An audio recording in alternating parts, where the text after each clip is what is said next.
Hi! In front of me is ULEFONE Armor 17 Pro, and today I would like to show you how you can add photos to text message on this device.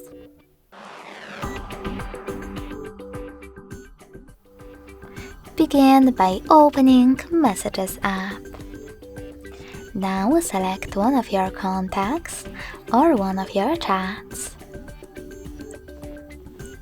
When you're ready, click on this icon with a camera and the photo located at the bottom left corner.